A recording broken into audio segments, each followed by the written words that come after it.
السلام علیکم ورحمۃ اللہ وبرکاتہ۔ اسلام لیجیا کرے، اسلام کا جواب دیا کرے، اللہ کی رحمتیں اترتی ہیں، اور یہ ہیلو اور ہی والا کانسیپٹ ختم کیجیے، کیونکہ ہم مسلمان ہیں۔ ایک غیر مسلم کو بھی دیکھیں گے نا تو آپ کو سلام پیش کرے گا۔ اور یہ تیسرا پارٹ ہے اس واقعے کا جو میں پہلے آپ کو 2 دفعہ سنا چکی ہوں، یعنی 2 پارٹ اس کے آ چکے ہیں۔ کوشش کروں کہ اس پارٹ میں سارا واقعہ سمیٹوں۔ اور واقعہ یہ تھا کہ نبی پاک صلی اللہ علیہ وآلہ وسلم تو اللہ کی ذات نے فرمایا، نبی اگر تیرا کوئی امتی میرے کسی بندے کا ٹوٹا دل جوڑے گا، اور یہ وضاحت میں پہلے بھی کر چکی ہوں کہ اللہ کے بندے سارے ہیں، لیکن نبی کے بندے وہ ہیں جو اللہ کی تمام بتائی ہوئی شرائط پر پورا اترتے ہیں، یعنی ایمان لانے میں۔ نبی پاک صلی اللہ علیہ وسلم نے فرمایا کہ عائشہ، جب میں عرش بری پر گیا تو اللہ کی ذات نے ایک بات مجھ سے یہ بھی کہی کہ اگر تیرا کوئی امتی میرے کسی بندے کا ٹوٹا دل جوڑے گا تو میں محمد تجھ سے وعدہ کرتا ہوں کہ قیامت والے دن اس کو بے حساب جنت عطا فرماؤں گا۔ یہی بات جب حضرت عائشہ صدیقہ نے اپنے بابا کو بتائی، وہ بہت خوش تھی۔ آپ کو پتہ ہے جب وہ بچی یا بیٹی خوش ہوتی ہے نا تو وہ اپنی خوشی سب سے پہلے اپنے والدین سے شیئر کرتی ہے۔ آپ بڑی خوش ہوئی تھی، آپ نے فرمایا بابا یہ بات انہوں نے بتائی ہے، تو آپ نے زاروں قطار ہونا شروع کر دی۔ حضرت ابوبکر صدیق کی آنکھوں میں آنسو دیکھ کے حضرت عائشہ صدیقہ پوچھتی ہیں کہ بابا یہ بات تو خوشی کی ہے، لیکن آپ رو کیوں رہے ہیں؟ اس پر حضرت ابوبکر صدیق نے فرمایا، عائشہ تم تو شیشے کا سیدھا رخ دیکھ رہی ہو نا، لیکن میں الٹا رخ دیکھ رہا ہوں کہ ان قریب امت محمدیہ میں بہت سارے ایسے لوگ ہوں گے جو بے دھڑک دل توڑیں گے۔ سیدھا رخ یہ ہوا کہ وہ جنتی ہوں گے جو دل جوڑیں گے، اور جو دل توڑیں گے وہ ظاہر جہنم میں جائیں گے۔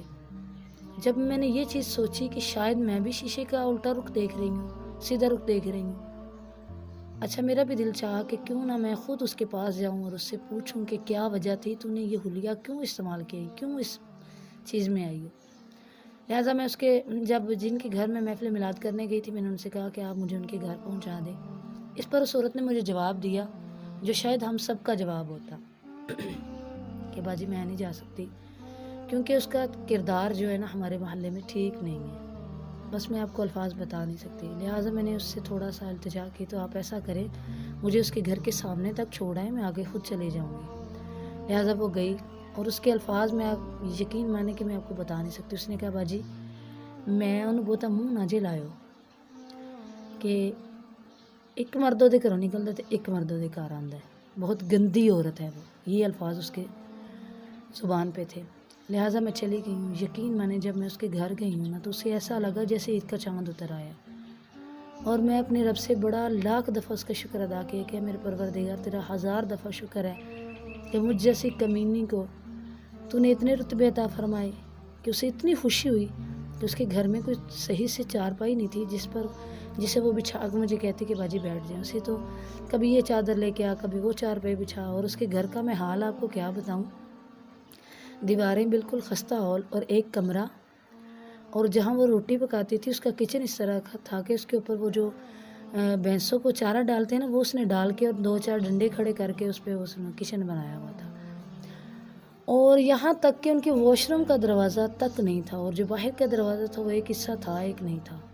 یہ حال تھا اس کے گھر کا۔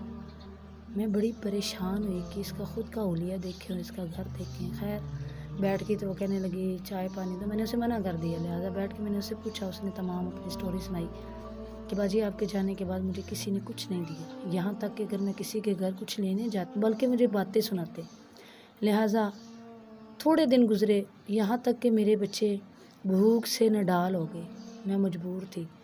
ایک عورت مجھے ملی، اس نے مجھے شہر میں کام دلوایا، گجرانوالہ۔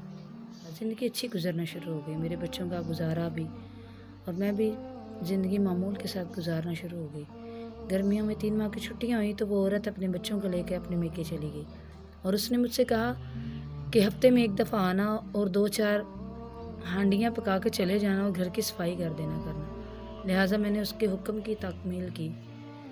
ہفتے بعد آتی، صفائی وغیرہ کرتی، 1-2 ہنڈیاں وغیرہ پکاتی، بازار سے سودا سلف لا دیتی اور واپس چلی جاتی۔ اس کے میاں بہت اچھے تھے، لیکن ایک دن جب شیطان نے ان کا ورگلایا، میں کچن میں ہنڈیاں پکا رہی تھی، وہ میرے پاس آئے اور کہنے لگے کہ میرے کمرے کی صفائی کر دیں۔ جب میں کمرے کی صفائی کرنے کے لیے اندر داخل ہوئی تو انہوں نے مجھ پر بری نگاہ ڈالی۔ مجھے آئیڈیا تو ہو چکا تھا، لیکن میں کیا کر سکتی تھی۔ لہٰذا انہوں نے میرے ساتھ زبردستی کی. بہت سارے الفاظ جو اس نے مجھے، وہ بہت ساری باتیں جو اس نے مجھے بتائیں میں آپ کو نہیں بتا سکتی. لہٰذا اس نے کہا جب میرے سے اس نے زبردستی کی تو میں نے زاروں قطار رونا شروع کیا، اور اس نے میرے منہ پہ 15,000 روپے مارا.